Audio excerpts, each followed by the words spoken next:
Assalamualaikum warahmatullahi wabarakatuh. Nama saya Yayang Wulandini, nomor NIM 28920500027, Program Studi Manajemen Fakultas Ekonomi dan Bisnis, semester 3 dari Universitas Pancasakti Bekasi. Video ini dibuat untuk memenuhi tugas ujian akhir semester mata kuliah Agama Islam 3 dengan dosen pengampu Bapak Solahuddin MPD dengan topik ikhlas dan sabar. Pertama adalah pengertian dari ikhlas.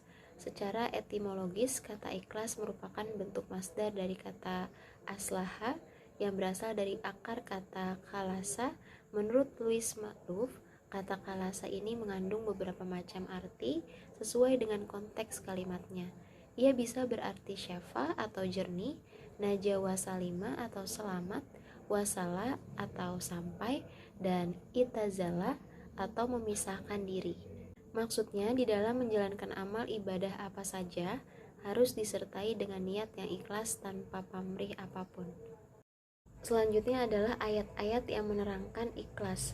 Yang pertama ada Quran Surat Al-Bayyinah ayat 5. Padahal mereka tidak disuruh kecuali supaya menyembah Allah Subhanahu wa Ta'ala dengan memurnikan atau mengikhlaskan ketaatan kepadanya dalam menjalankan agama yang lurus, dan supaya mereka mendirikan sholat dan menunaikan zakat, dan yang demikian itulah agama yang lurus. Lalu yang kedua terdapat pada Quran Surat Yunus ayat 105 yang artinya dan aku telah diperintah hadapkanlah mukamu kepada agama dengan tulus dan ikhlas, dan janganlah kamu termasuk orang-orang yang musyrik.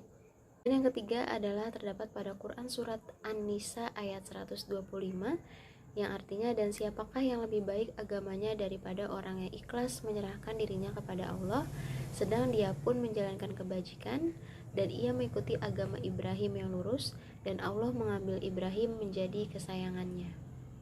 Yang selanjutnya adalah keistimewaan orang-orang yang ikhlas.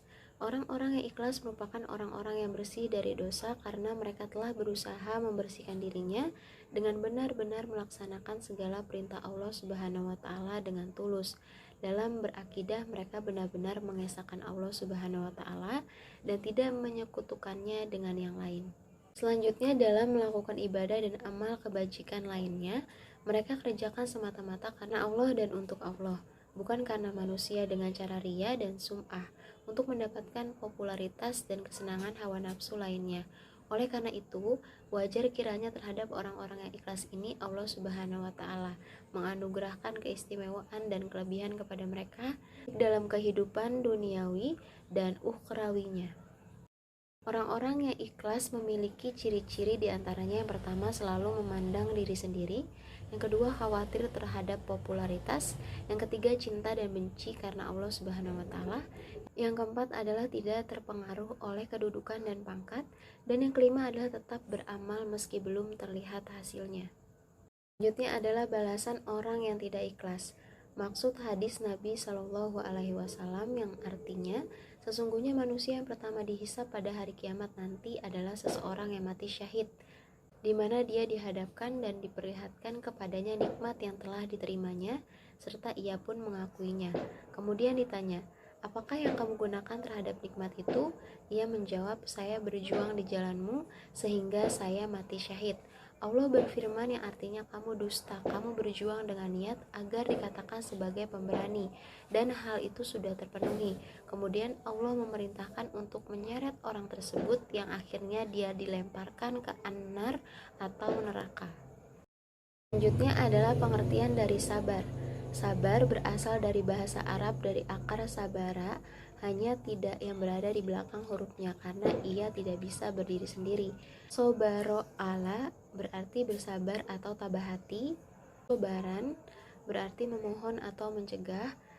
Sobarobihi berarti menanggung. Al-sober atau sabar secara bahasa artinya al-habsu atau menahan. Dan di antara yang menunjukkan pengertiannya secara bahasa adalah ucapan kutila sobran, yaitu dia terbunuh dalam keadaan ditahan dan ditawan. Sedangkan secara syariat adalah menahan diri atas 3 perkara. Yang pertama, sabar dalam mentaati Allah. Yang kedua, sabar dari hal-hal yang Allah haramkan. Dan yang ketiga, sabar terhadap takdir Allah yang menyakitkan. Sabar sebagaimana digambarkan dalam Al-Quran. Yang pertama, sabar merupakan perintah Allah Subhanahu wa Ta'ala.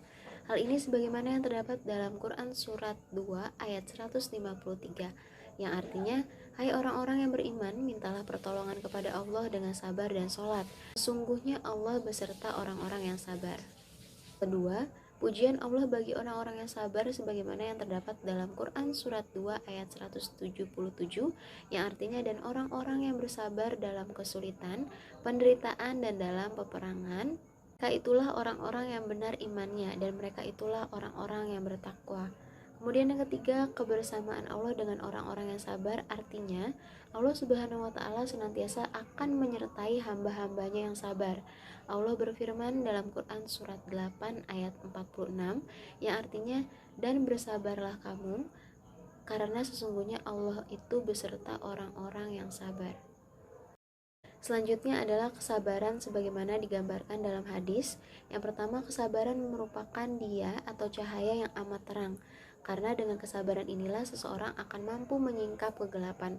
Rasulullah Shallallahu Alaihi Wasallam mengungkapkan, yang artinya, dan kesabaran merupakan cahaya yang terang, terdapat pada hadis riwayat Muslim.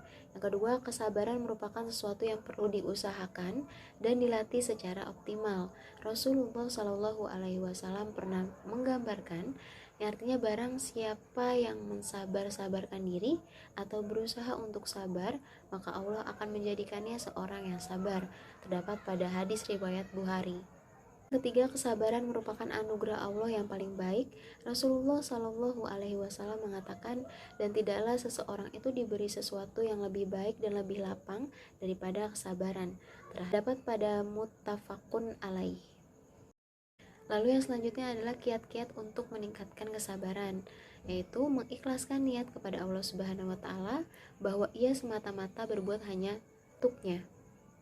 Dengan adanya niatan seperti ini akan sangat menunjang munculnya kesabaran kepada Allah Subhanahu wa Ta'ala. Lalu yang selanjutnya, memperbanyak tilawah atau membaca Al-Quran, baik pada pagi, siang, sore, ataupun malam hari. Akan lebih optimal lagi manakala bacaan tersebut disertai perenungan dan pentadaburan makna-makna yang dikandungnya, karena Al-Quran merupakan obat bagi hati insan. Masuk dalam kategori ini juga zikir kepada Allah Subhanahu wa Ta'ala. Lalu, memperbanyak puasa sunnah, karena puasa merupakan hal yang dapat mengurangi hawa nafsu, terutama yang bersifat syahwati dengan lawan jenisnya. Puasa juga merupakan ibadah yang memang secara khusus dapat melatih kesabaran. Adapun manfaat dan hikmah sabar, mendatangkan keuntungan yang besar. Orang berdagang lalu untung itu biasa, tapi kalau pedagang yang beruntung besar, nah ini pantas menjadi berita. Inilah yang dinyatakan oleh Allah Subhanahu wa Ta'ala dalam Al-Quran, bahwa keuntungan yang besar akan dapat diraih oleh hamba-hambanya yang sabar. Sabar di dalam menjalankan perintah Allah Subhanahu wa Ta'ala dan ajaran Rasulullah Sallallahu Alaihi Wasallam, meskipun keadaannya dalam kesulitan. Tetap kokoh dalam menjauhi semua yang dilarang oleh Allah dan Rasul-Nya, serta tahan uji terhadap segala cobaan. Cukup sekian materi dari video ini yang dapat saya sampaikan. Kurang lebihnya mohon maaf. Terima kasih. Assalamualaikum warahmatullahi wabarakatuh.